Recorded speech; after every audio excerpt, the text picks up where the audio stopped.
Vamos a la palabra de Dios. Yo quisiera hacer una breve introducción de la enseñanza del sábado pasado. Y la pregunta que nos hacíamos era: ¿qué pasa si mis peores temores se hacen realidad? ¿Qué pasa si mis peores temores se hacen realidad? Y fíjense que nosotros hacemos teología o empezamos a tener una comprensión de Dios a medida que vamos caminando en la vida. Les contaba el sábado pasado que en el Pentateuco, en el comienzo de la creación y el pueblo de Israel, ellos no comprendían lo que era la eternidad como nosotros hoy la entendemos a la luz de la palabra, sino que ellos comprendían que la vida era la vida y que cuando se terminaba, se terminaba. Pero esa era una visión muy limitada de Dios. Y esa visión limitada fue siendo, digamos, más comprendida y profundamente más entendida a medida que el pueblo de Israel empezó a caminar en medio de las circunstancias adversas. En medio de las circunstancias adversas, el pueblo de Israel se encontró en un momento en el que había sido cautivo por diferentes imperios de ese entorno, y el pueblo empezó a entender de que la injusticia que se cometía al pueblo de Dios en algún punto debía ser pagada, debía ser, digamos, vindicada la justicia de un Dios todopoderoso. Y es a partir de esa comprensión que empezaron a entender la perspectiva de un Dios justo y un Dios eterno que da su justicia, tal vez no en vida, pero sí en la eternidad. Pero toda esta comprensión de la eternidad fue a medida que fue transcurriendo y pasando el tiempo y viviendo situaciones complejas, complicadas, en un Dios que empieza a revelarse a la creación. Un Dios que empieza a mostrarse, a acercarse a cada uno de sus hijos, a esta humanidad. Y es a partir de esa comprensión de un Dios que se va revelando, en respuesta a esa revelación está la fe o la comprensión, la aceptación de este Dios que se va manifestando en la vida de la humanidad, y por qué no decirlo también en la comprensión que usted empieza a comprender a un Dios que quiere revelarse, que quiere encontrarse con usted. Por eso es que dentro de nuestra comprensión bíblica empezamos a limpiar muchas comprensiones que no son bíblicas. La comprensión no bíblica es justamente decir, bueno, si yo cumplo tal o cual acción, si hago tal o cual cosa, seguramente Dios no va a permitir que nada me ocurriese.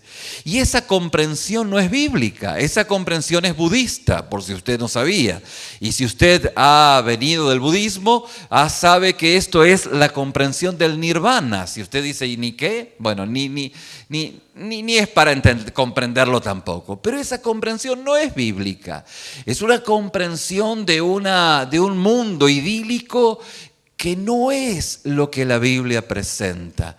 Y encontramos que si bien la palabra de Dios nos muestra que el Señor es nuestro refugio y nuestro castillo, nuestro pronto auxilio en la tribulación, entendemos a la luz de la palabra que nuestros peores temores sí se pueden hacer realidad.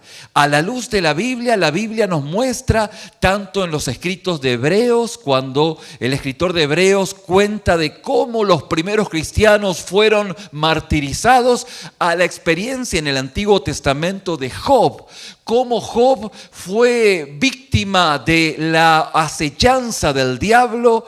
Vemos que Dios lo permitió. Y aquí encontramos de que realmente Dios es nuestro pronto auxilio y nuestro refugio en la tribulación. Pero tenemos que entender en qué tribulación y qué pronto auxilio es nuestro Dios. A la luz de esta visión, aún de la tragedia que hemos vivido esta semana pasada y de la experiencia tan compleja y tan profunda y dolorosa a la cual estuvimos viviendo en estos minutos pasados, en los cuales nos hemos identificado y seguramente ha quedar en nuestro corazón para poder orar e interceder, pues es una experiencia que realmente nos dice: Señor, ¿dónde estás? ¿Qué estás haciendo?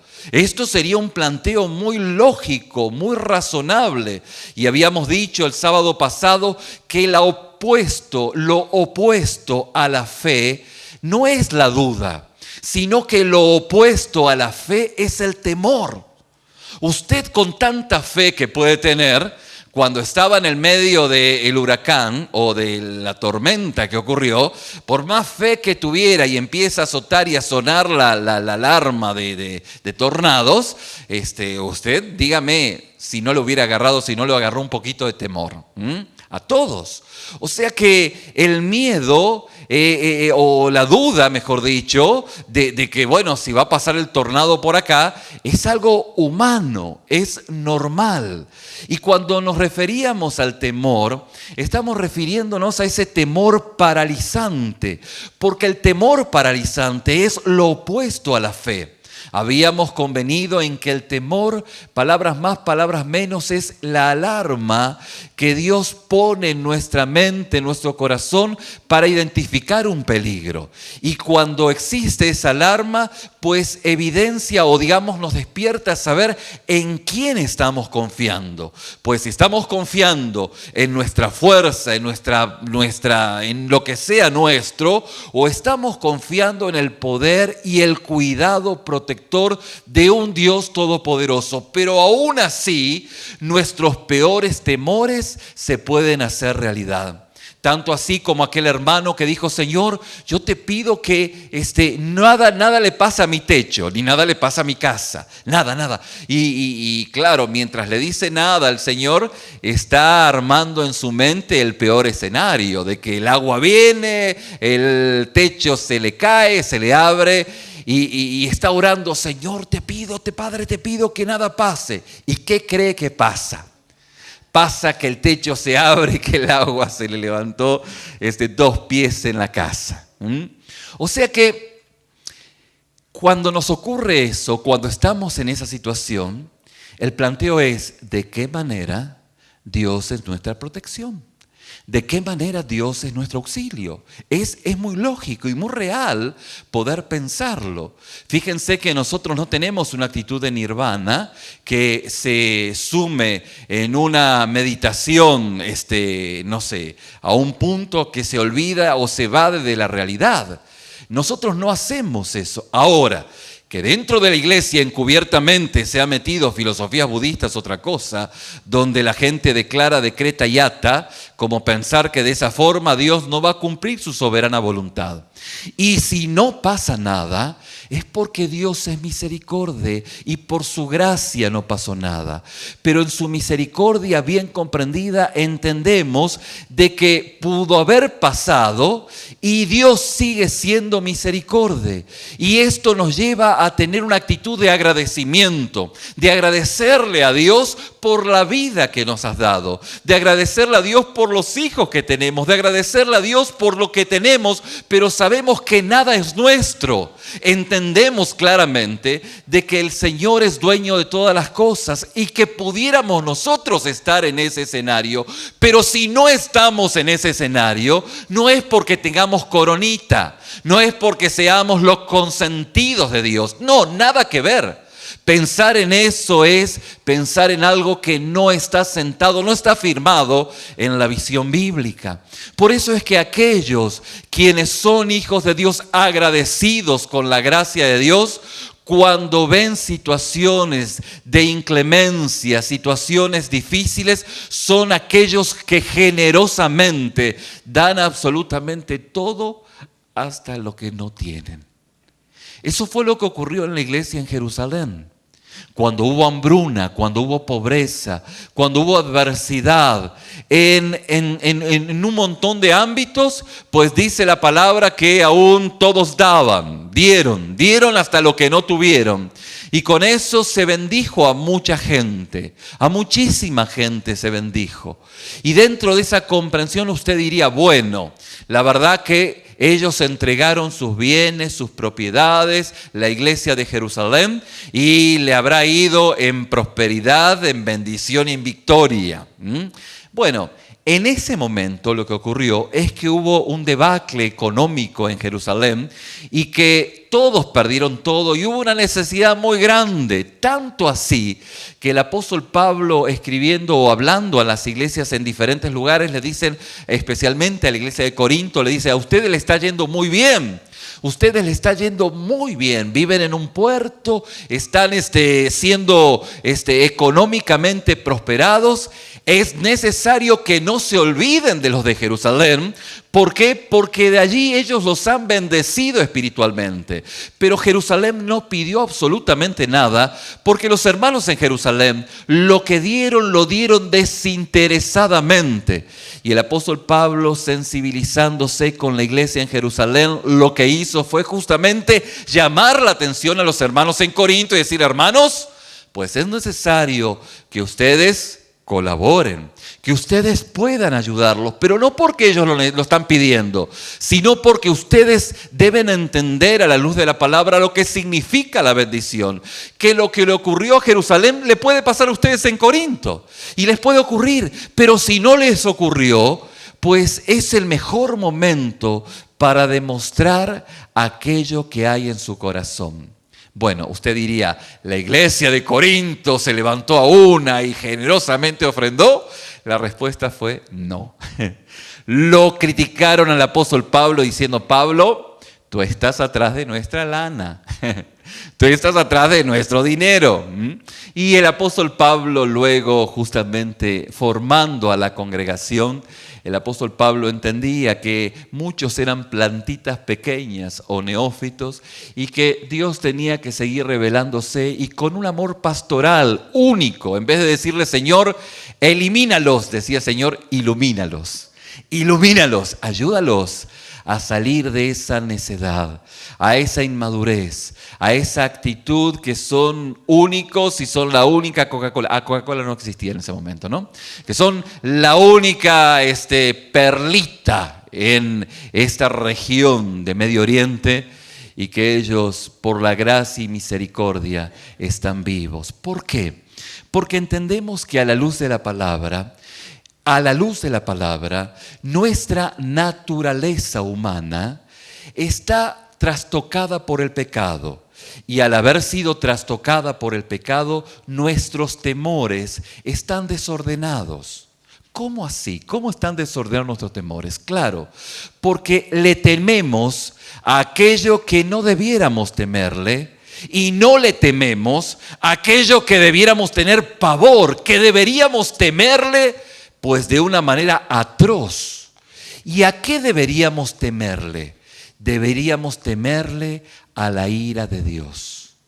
Es eso lo que el hombre debe temer a la ira de Dios. Ahora le pregunto, ¿cuántos de ustedes le ha quitado el sueño el haberle fallado a Dios? No me levanten la mano, por favor. Pero sería un buen planteo.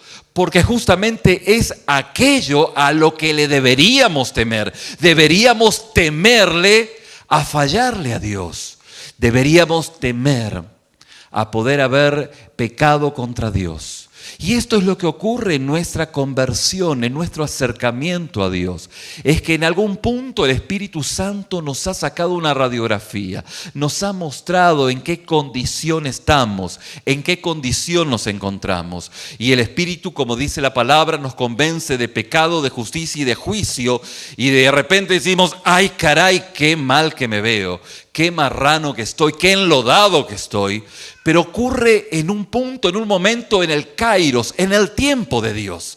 Y en ese momento es en ese momento en donde por el Espíritu yo reconozco, por la enseñanza de la palabra, por la exposición a la palabra, por el compartir de algún hermano, donde la palabra llega a mi conciencia y empiezo a entender de que le estoy fallando a Dios. No es que le estoy regando con mis familias, que esto es un elemento importante pero secundario, sino que primeramente le estoy fallando a Dios.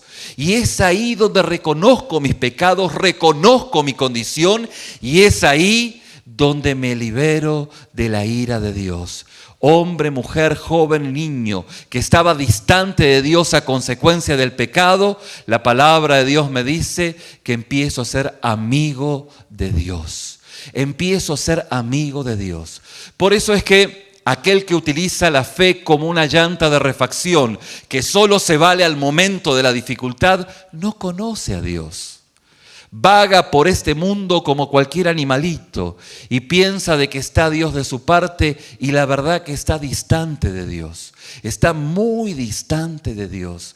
Y cuando el Espíritu Santo nos convence de justicia, de juicio, de pecado, y nosotros abrimos nuestro entendimiento, sabemos que el temor por excelencia, la madre de todos los temores, es aquella a la cual estamos resolviendo y con la que nosotros pues tenemos paz con Dios.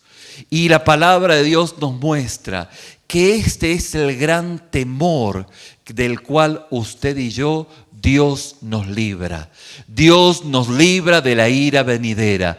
Dios nos libra del infierno. Si usted vive un infierno en el día de hoy, quiero decirle, mi querido, mi querida, que es la antesala del infierno. Porque si su vida es un infierno, pues procure saber de que esto es los primeros grados de lo que ha de ser la eternidad lejos de Dios. Y esto le pudiera servir para poder volverse a Dios y reconocer su condición pecadora y permitir que Él conduzca su vida. Por eso es que ese es el gran temor al cual usted debiese tenerle temor. Y esto justamente es aquello que solo el Espíritu Santo de Dios va haciendo en nuestras vidas. Por eso la palabra de Dios nos muestra en la experiencia de los discípulos que estaban con Jesús cerca de la barca, y cuando Jesús se acerca a ellos, la experiencia de ellos fue justamente lo que Jesús está marcando en cada una de sus vidas. En el Evangelio de Mateo, en el capítulo 8, versículo 26, Jesús le dice: ¿por qué tuvieron qué? Miedo. ¿Por qué temieron? O sea que la pregunta que usted debiese hacer no es: sé que Dios me protege de mis peores temores. Dios me protege de mis peores temores. Porque la respuesta es no. Dios no te puede proteger de tus peores temores. Dios soberanamente te puede bendecir. El sol sale sobre justos e injustos. La lluvia llueve sobre ricos y pobres. O sea, creer de que hay una cobertura mística, una cobertura mágica en tu vida, es no entender lo que dice la palabra. La Biblia dice que cuando tú te acercas a Dios, lo que Dios hace es liberarte de la ira venidera. Por eso es que no hay ningún temor de que nada ni nadie te quitará de su presencia. Nada te podrá separar del amor de Dios. Ni la muerte, ni la vida, ni lo presente, ni lo porvenir, ni la enfermedad, ni los tsunamis, ni los tornados. Nada ni nadie te podrá separar del amor de Dios que es en Cristo Jesús, Señor nuestro. ¿Cuántos dicen amén? Y esta es la realidad bíblica. Ahora, que te puede ocurrir la muerte, sí te puede ocurrir. Que te puede ocurrir una enfermedad, claro que te puede ocurrir. Que un huracán te pueda pasar por encima y te abre el techo, claro que te puede pasar. Que se te llene la casa de agua, pues te puede pasar.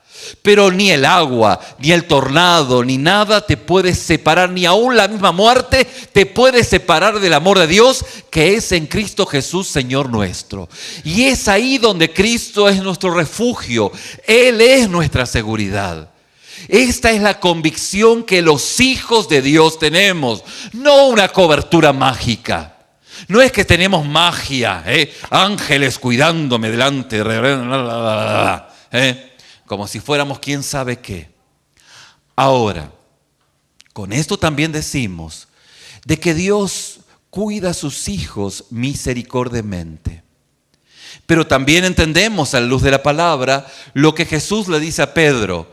Dice, mira, Satanás ha pedido tu alma. ¿Y qué crees que le dije? Le dije que sí. Pero he rogado para que ¿tu fe qué? No falle. Usted hubiera pensado que Jesús le dijo, no, te reprendo, diablo, en mi nombre, te reprendo. No, le dice, no, órale, a ver. ¿Por qué? Porque Dios estaba trabajando en Pedro. ¿Por qué? Porque Dios diseñó el miedo para poder ser un revelador de nuestra fe. Jesús justamente nos hace esta pregunta de quién es Él y quién es Él para nuestra vida, porque Él mismo diseñó el miedo para ser un revelador de nuestra fe. ¿Cómo la ve? Hasta en versito me salió. Mi querido, el miedo es un indicador que nos dice lo que atesoramos, o mejor dicho, lo que tememos perder y por qué. Así como lo creemos que es peligroso, lo que creemos que es peligroso para nuestra vida. Los temores, mis queridos, nos enseñan acerca de nuestra propia visión del mundo. Su visión del mundo está enmarcada en sus temores. Lo que usted teme es parte vital de su cosmovisión, de su visión de la vida.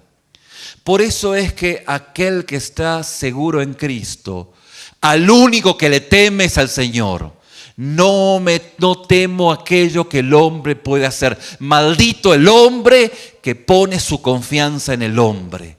Y aquel hombre que me apantalla, aquella administración que me amedrenta y empiezo a amedrentarme, a agüitarme, pues la Biblia dice que eso es pecado y usted tiene que arrepentirse. ¿Cómo la ve?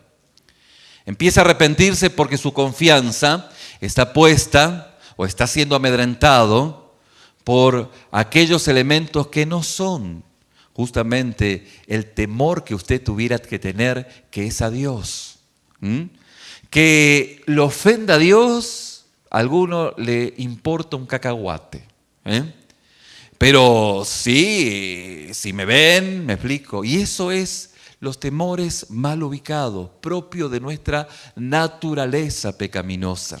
Por eso, mi querido, decimos que el miedo es un indicador que nos dice lo que realmente valoramos, lo que tememos perder y por qué. ¿Qué es lo que usted valora? Escuchaba decir a un teólogo alemán, él decía, cuando decía, dad al César lo que es del César y a Dios lo que es de Dios. Y fíjese qué inteligente este pensamiento. Él decía, puedo darle todo a Dios de tal manera que no tenga nada que darle al César. ¿Cómo le ve? Le doy toda mi vida a Dios de tal manera que no tenga nada para darle al César. Y esto en una connotación espiritual, de darle toda su vida, toda su entrega. Obviamente que no va a dejar de pagar sus impuestos al IRS, y no estamos diciendo eso, pero estamos hablando de que sus intereses están puestos en aquello que usted más valora. Y dentro de esta perspectiva teológica, que teología quiere decir una comprensión de Dios, usted empieza a comprender de que nada ni nadie nos podrá separar del amor de Dios. Absolutamente nada. Nada ni nadie. Pero que nos pueden ocurrir cosas, sin lugar a duda. Que nuestros peores temores se pueden hacer realidad, claro. Y no estamos exentos, no estamos ajenos a que nos ocurra. Pero si nos ocurre, si nos ocurriera, si nos ocurriese, nada ni nadie nos podrá separar del amor de Dios. Dios nos va a cuidar. Él misericordia nos va a proteger. Él va a estar cerca nuestro. Su palabra afirma de que Él está y protege a aquellos que confían en Él. Muchas son las aflicciones del justo, pero el Señor tiene cuidado de cada una de ellas. Es cierto que en el dolor involuntario hay una fuerza poderosa. Hay una fuerza poderosa en el sufrimiento inmerecido. Cuando hay un sufrimiento inmerecido, hay una fuerza poderosa. Y Dios se glorifica a través de ese momento. Esto es lo que el Señor hace en medio de circunstancias adversas. Por eso muchas son las aflicciones del justo, pero hay una fuerza poderosa en esas dolencias, en esas aflicciones inmerecidas, que Dios nos da el poder para poder superar y aún para poder ser canal de bendición y transformación en el ámbito donde nos encontramos. ¿Por qué? Porque el gozo de Dios, ¿qué dice la palabra? Es nuestra fortaleza. Y ese gozo indomable, ¿cómo es el gozo?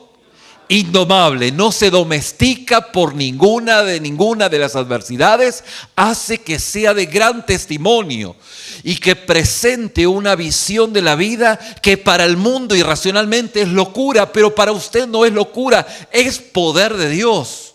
¿Por qué? Porque no se domestica por ninguna de las adversidades. Y cuando me refiero a gozo, no me refiero a andar con una sonrisa de oreja a oreja en medio del luto, de la pérdida de un ser querido, sino que es la fortaleza que Dios me da para superar, para levantarme y para avanzar en la vida en medio de cualquier adversidad. Esta es una teología bíblica, librada de toda comprensión budista, de toda observación del nirvana, de una visión que solamente se limita a decir, bueno, aquí está mi burbuja mágica y yo soy más que vencedor y todopoderoso y derroto. Sí hay un poder de Dios, que Dios se glorifica en mi vida, no cabe lugar a duda. Dios cuida de sus hijos, pero Él soberanamente lo hace. No soy yo quien tiene que dictarle al Señor cuál va a ser el próximo paso. Mi determinación es obedecerle día con día.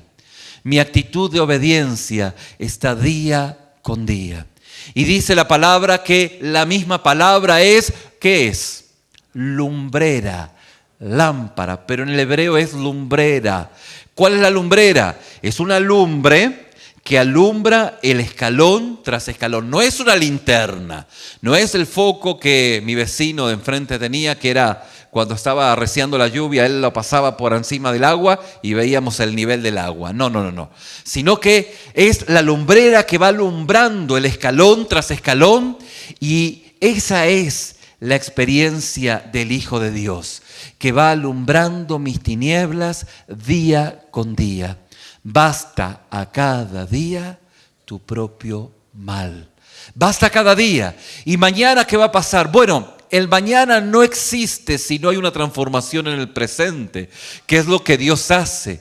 Esto es justamente la lumbrera que alumbra hoy para que pueda dar el mejor paso mañana. Y esto es parte del proceso del crecimiento de todo hijo o hija de Dios. Por esto, como dice la palabra en Juan capítulo 16, versículo 33, en el mundo tendráis tribulaciones. Tendrán tribulaciones, pero confiad, yo he vencido al mundo. Nada ni nadie nos podrá separar del amor de Dios. Con esta comprensión, usted le da gracias a Dios porque Dios le ha preservado sus bienes y su vida. Pero con esa misma actitud de agradecimiento, usted se brinda generosamente a aquel quien está padeciendo necesidades en cualquier escenario de la vida. Dios, por su gracia y misericordia, ha preservado la vida de sus hijos. Pero usted se brinda en generosidad y en amor en la vida de aquellos quienes perdieron a sus hijos o que no tienen hijos. Dios, por su gracia y misericordia, ha preservado, por su gracia soberana, Dios le ha dado carros y caballos, le ha dado bienes materiales, pero no es para que usted diga, Dios me tiene consentido y me quiere más a mí que a todos esta bola de cristianos que, ¿me explico? Grupo de cristianos que... No, eso sería una comprensión que no es bíblica. Una comprensión bíblica espiritual a partir de la palabra, es decir, Señor, te doy gracias por lo que me has dado, voy a compartir con aquellos quienes también son tus hijos, aquellos quienes no pueden devolverme los favores, porque más bienaventurada cosa es dar que recibir. Y esto es parte de ese crecimiento bíblico sólido espiritual que Dios va trayendo en una teología clara y bíblica, valga la redundancia. ¿Por qué? Porque los peores temores sí se pueden hacer realidad, aunque usted no lo crea, aunque usted lo cree, ¿sí? Pero aún así, usted tiene que entender de que aunque se hagan realidad los peores de sus temores, nada ni nadie los podrá separar a usted del amor de Dios. Si usted es un hijo de Dios, usted está refugiado con Cristo en Dios en el hueco de su mano. Y el Señor lo ha de fortalecer, lo ha de proteger y ha de profundizar aquella experiencia de amor con Dios, porque como decíamos anteriormente, hay una fuerza poderosa en el sufrimiento inmerecido, a lo cual usted en muchas partes de su vida ha sido expuesto, ha sido víctima. También ha sido victimario a consecuencia del pecado, pero ha sido víctima. Y esto es parte de la obra misericordia de un Dios todopoderoso. Por eso, la palabra de Dios nos lleva a este tiempo de reflexión, a este punto de inflexión, en hacernos entender de una vez por todas que si somos hijos de Dios, lo que debemos temer es al Señor por sobre todas las cosas. Cuando usted hace algo malo, no piense si el pastor lo está mirando o algún hermano. No. Recuerde que quien lo está viendo, recuerde quién lo está viendo. Y no quiero atentar su inteligencia. Y usted sabe que usted es un buen entendedor, así que no necesita muchas palabras. Por eso es necesario reordenar nuestros temores y temer a aquel que realmente es digno de nuestro más pavoroso y terrorífico temor, que es la ira de Dios, que pesa sobre nosotros al ser pecadores rebeldes que no se someten a su gobierno. Y para aquellos quienes sí somos hijos de Dios, no olvidar que lo que debemos temer es al Señor por encima de todo temor.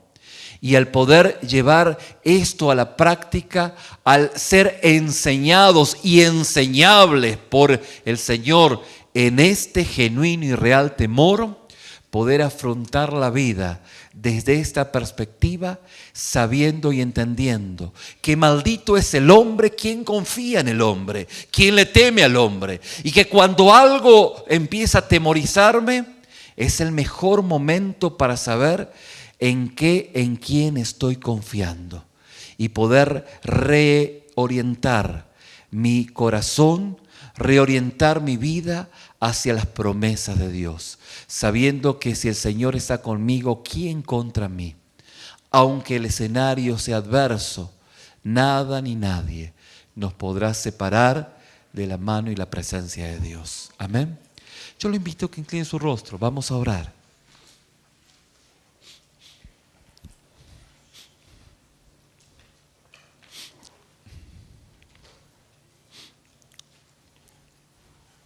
La palabra de Dios nos dice, en todas estas cosas somos más que vencedores, por medio de aquel que nos ha amado.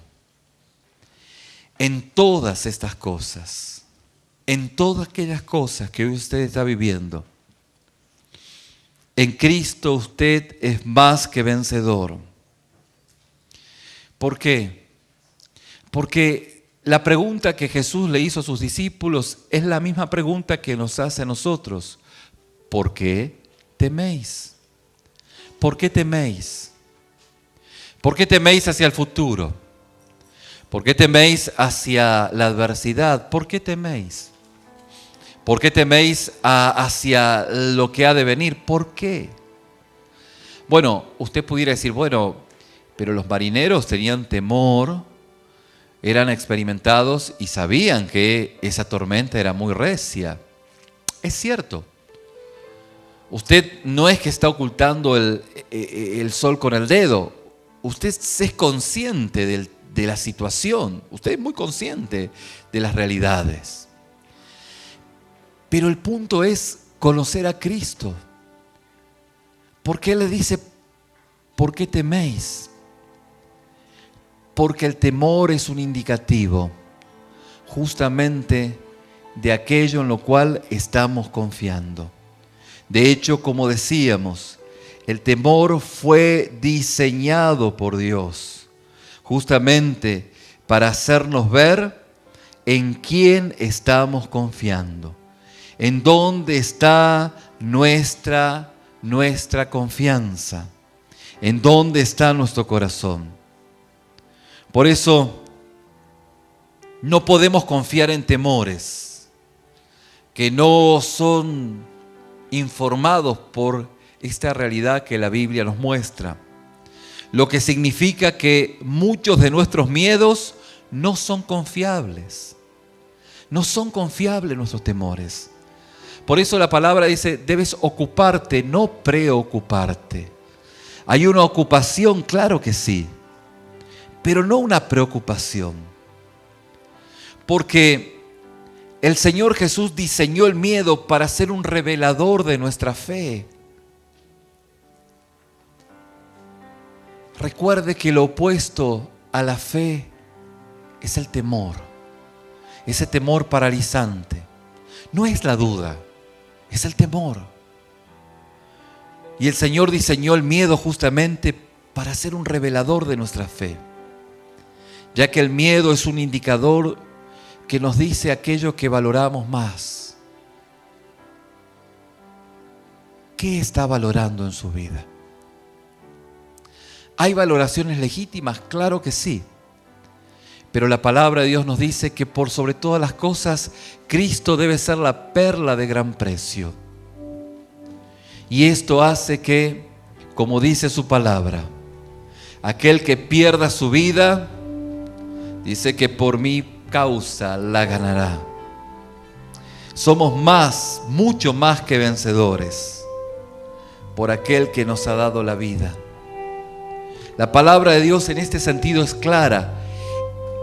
Y el temor a perder la vida, a perder los bienes o todo, es algo que no es un temor real dentro de la perspectiva bíblica.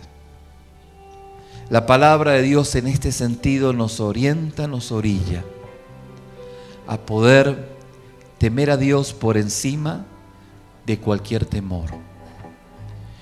Y a nada temerle, porque cuando usted le teme a Dios, se entrega su vida y su corazón al Señor. Vive en el centro de su voluntad y a partir de ahí, Dios empieza a guiar su vida. Dios empieza a proteger. Él es el todo, su copa ha de estar rebosando. Si a usted le importa un cacahuate, como diríamos, le importa nada lo que Dios piense, usted está en problemas. Y este es el mejor momento para arrepentirse de sus pecados, volverse a Dios, aunque toda la vida vino a la iglesia. Pero si a usted no le importa lo que Dios piensa y usted hace lo que quiera de su vida, mire, lo más probable es que nunca haya sido un hijo de Dios. Si tiene temor de Dios por lo que hace y lo sigue haciendo, este es el tiempo para arrepentirse y volverse a Dios. Y Dios, que es rico, grande en misericordia, pues lo volverá a la mesa, lo volverá a la cocina y comerá los manjares que Él tiene preparado para usted. De lo contrario, estará condenado a comer comida basura, llenándose de enfermedades. Padre, ministra a tus hijos. Ministra a aquellos quienes no son tus hijos a volverse a ti en arrepentimiento y en el perdón de pecados que tú das. Para aquellos quienes son tus hijos, vuélvelos a ti en un temor reverente a hacer algo que no es, Señor, de tu agrado. Y que esto nos sirva o les sirva a tus hijos para encaminar sus vidas en santidad, ya que este es tu propósito y tu voluntad. Te lo pedimos y te lo agradecemos. Gracias, Señor, porque los peores temores sí se pueden hacer realidad, pero poco importa, porque nada ni nadie nos podrá separar de tu amor. Te damos gracias en el nombre de Jesús. Amén, Señor.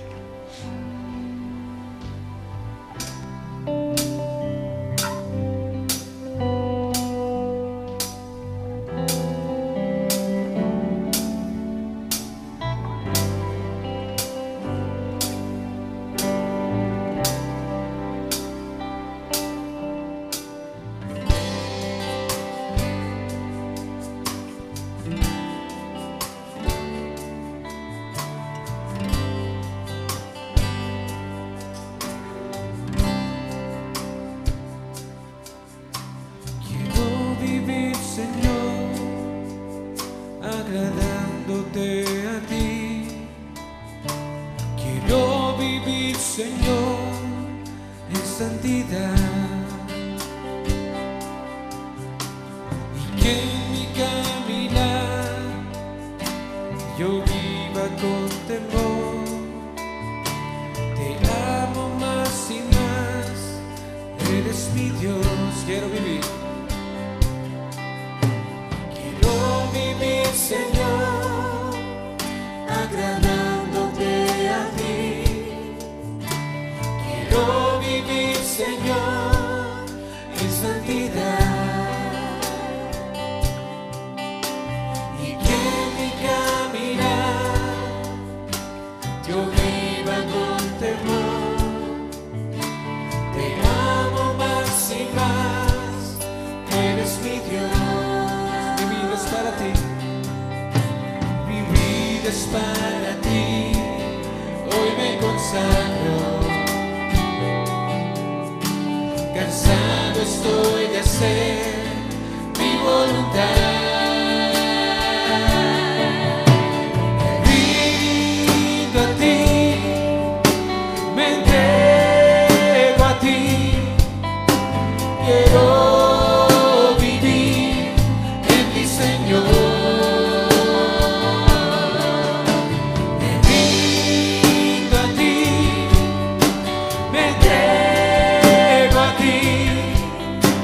Y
Me rindo a ti, me entrego a ti y quiero hacer tu voluntad. Díselo la última vez con todo tu corazón. Rindo a ti, me entrego a ti, quiero vivir en ti, Señor. Rindo a ti, me entrego a ti y quiero hacer tu voluntad.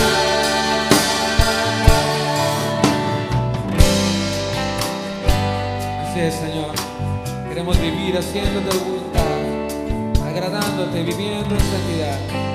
Pues esa es tu voluntad. Es buena, es agradable y es perfecta. Y tú la cumples en aquellos, Señor, que vienen ante ti, rendidos, que no luchan en sus fuerzas,